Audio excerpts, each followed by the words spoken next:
अब इनको तो आप जानते ही होंगे, जो कि हमारे होम मिनिस्टर है मिस्टर अमित शाह। अब जो भी प्रोटेस्ट में पैलेट गन और लीथल फोर्स जो यूज हुई थी, वो बिना होम मिनिस्टर की परमिशन के यूज नहीं की जा सकती। तो जाहिर सी बात है कि इन्होंने परमिशन दी थी। अब इस मामले में तो इन पर जांच होनी चाहिए, बट वो होती है नहीं होती है ये बात की बात है। 2005 में अमित शाह का नाम एक फेक इनकाउंटर के केस में सामने आता है, जिसमें सीबीआई जांच बिठाई जाती है।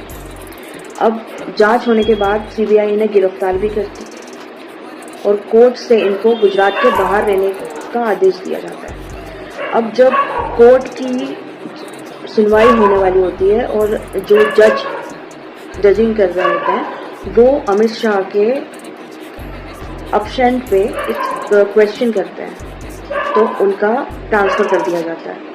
फिर ये केस सेकंड जज को ट्रांसफर किया जाता है, जो कि होता है जस्टिस लोया।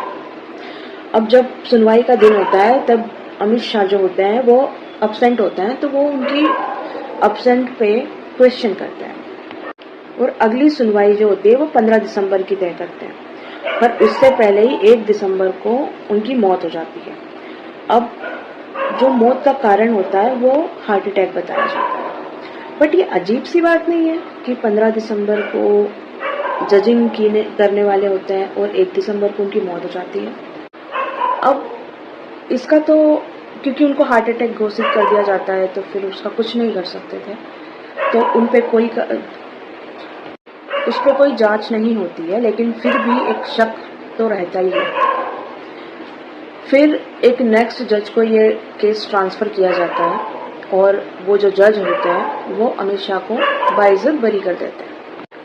अब अगर आपको संजीव भट्ट याद हो, जिन्होंने 2002 के गुजरात दंगों को लेकर अमित शाह और मोदी जी पर सवाल उठाए थे, उन पर शक जताया था, तो उनको 2015 में उनकी पुलिस सेवा से हटा दिया गया था और अब वो एक फेक केस में जेल में है।